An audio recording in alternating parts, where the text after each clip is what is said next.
ধরুন আপনি এই মুহূর্তে এক্ষুনি মারা গেলেন, আমার ভিডিওটি দেখার সময়, আল্লাহ না করুক, কিন্তু মারা যাওয়ার পর আপনাকে গোসল করাবে, সাদা কাফন পোশাক পরিধান করাবে 3টা, মা বোনদেরকে 5টা। আপনার লক্ষ কোটি ফলোয়ার্স থাকা সত্ত্বেও কেউ আপনার কবরে যাবে না।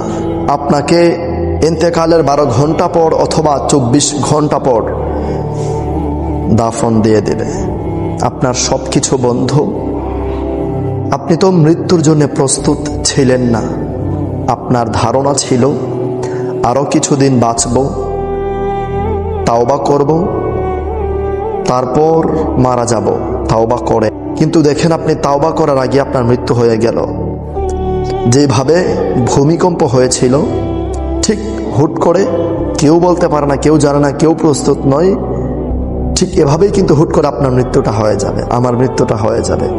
আমারও এই মুহূর্তে মৃত্যু হয়ে যেতে পারে। এই যে আমি কথা বলছি এখন, আমার সম্পূর্ণ ভিডিও আমি কন্টিনিউ না মানে বলার আগ পর্যন্তই আমার মৃত্যু হয়ে যেতে পারে। তো তখন আপনি চাইলেও তওবা করতে পারছেন না, আপনি চাইলেও ক্ষমা চাইতে পারছেন না, আপনি চাইলেও আপনার ঋণগুলো পরিশোধ করতে পারছেন না। তখন তো আপনার তাওবার দরওয়াজা বন্ধ হয়ে যাবে, আপনার আমলের দরওয়াজা বন্ধ হয়ে যাবে, সব কিছু বন্ধ হয়ে যাবে। তখন আপনি চিৎকার চেঁচামেচি করলেও কোনো কাজ হবে না। আপনার নিথর দেহ লাশে রূপান্তরিত হয়ে একদম শক্ত হয়ে আপনি পড়ে থাকবেন। আপনি সব বুঝতে পারবেন, কিন্তু আপনি একটু নাড়াচাড়াও দিতে পারবেন না, কাউকে কিছু বলতে পারবেন না। তখন শুধু একটি আফসোস আপনার হবে, আমি তো এখনো তাওবা করিনি, আমি কিভাবে মারা গেলাম, হায় আফসোস।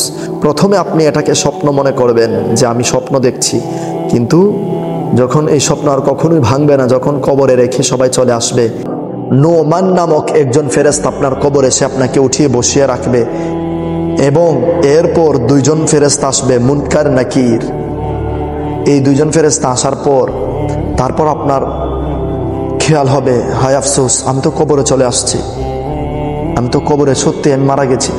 তো যাই হোক, আপনি মারা গেছেন, আপনার সব কিছু বন্ধ। ইন্তেকালের পর আপনার এই আফসোসগুলো থেকে গেল যে আপনি তাওবা করতে পারেননি, কিছু করতে পারেননি, আল্লাহর জন্য কিছুই করতে পারেননি, আপনি মারা গেছেন।